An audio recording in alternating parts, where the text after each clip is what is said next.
গৌৰৱ গগৈ 2026 মুখ্যমন্ত্ৰী, অগাধ বিশ্বাস অখিল গগৈ। অসমৰ 2026 চনৰ মুখ্যমন্ত্ৰীৰ প্ৰাৰ্থী আৰু আগন্তুক 2026 চনৰ চৰকাৰৰ মুখ্যমন্ত্ৰী মই গৌৰৱ গগৈ ডাঙৰীয়াক আজি আদৰণি জনাইছোঁ।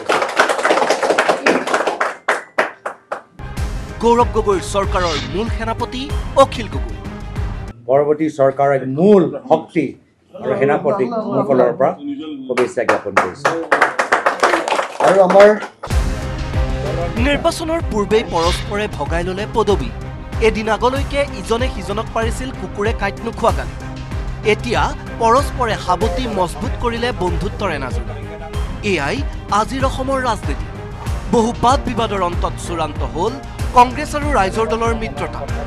তাৰ পিছতে গৌৰৱ গগৈ আৰু অখিল গগৈ একেলগে সংবাদমেল পাতি ঘোষণা কৰিলে কংগ্ৰেছে ৰাইজৰ দলক এৰি দিয়া 11টা সমষ্টি।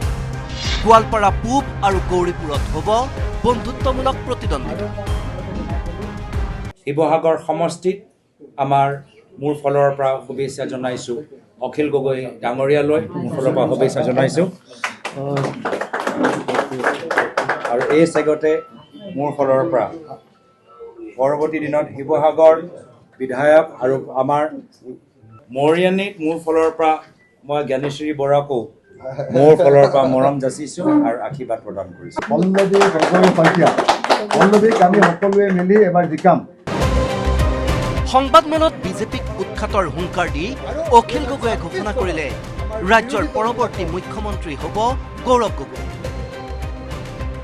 আপোনালোকে নিজে ভাবক যে এইবাৰ 2026 চনৰ বিধানসভা কেনেকুৱা এখন ধুনীয়া বিধানসভা হ'ব। গৌৰৱ গগৈ নেতৃত্ব, অখিল গগৈ থাকিব, জ্ঞানশ্ৰী বৰা থাকিব, লুৰিণজ্যোতি গগৈ থাকিব আৰু আমি সকলোৱে মিলি 2026 চনত আমাৰ মৰমৰ নেতা গৌৰৱ গগৈ ডাঙৰীয়াক মুখ্যমন্ত্ৰী পাতিবৰ কাৰণে আগবাঢ়ি যাম। বৃহস্পতিবাৰে মৃত্যতাৰ ঘোষণা কৰি শুকুৰবাৰে অখিল গগৈৰ মনোনয়ন দাখিলৰ সময়তো সংগ দিলে প্ৰদেশ কংগ্ৰেছৰ সভাপতি গৌৰৱ গগৈ।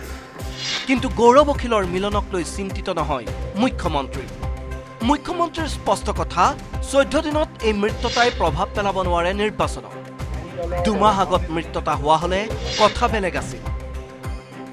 এতিয়া আৰু নমিনেশ্যন দিয়াৰ বতৰ, মিত্ৰতা হৈ নহয় কি কৰিব?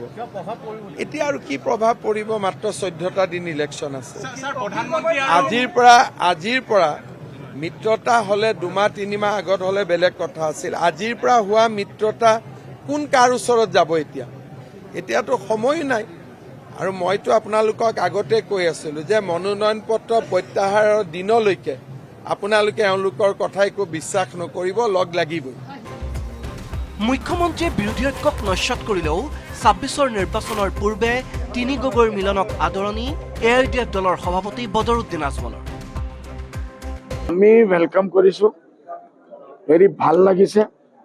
আমি সদায় কৈ আছোঁ বোলে মিত্ৰজোঁট কংগ্ৰেছে বাকী যে আমাৰ অখিল গগৈ লুৰিণজ্যোতি লৈ যিটো কৰিছে বা CPM লৈ আমি এইটো ভাল পাইছোঁ, ৱেলকাম কৰিছোঁ। এতিয়া প্ৰশ্ন হয়, শেষ মুহূৰ্তত বিৰোধীৰ এনে মিত্ৰতাই দিব পাৰিবনে নিৰ্বাচনত চমক? নে মুখ্যমন্ত্ৰীয়ে উৰুৱাই দিয়াৰ দৰেই বিজেপি মিত্ৰজোঁটৰ বাবে এইবাৰ নিৰ্বাচনত ফেক্টৰ নহ'ব বিৰোধী? Bureau report, news 18, Assam north east.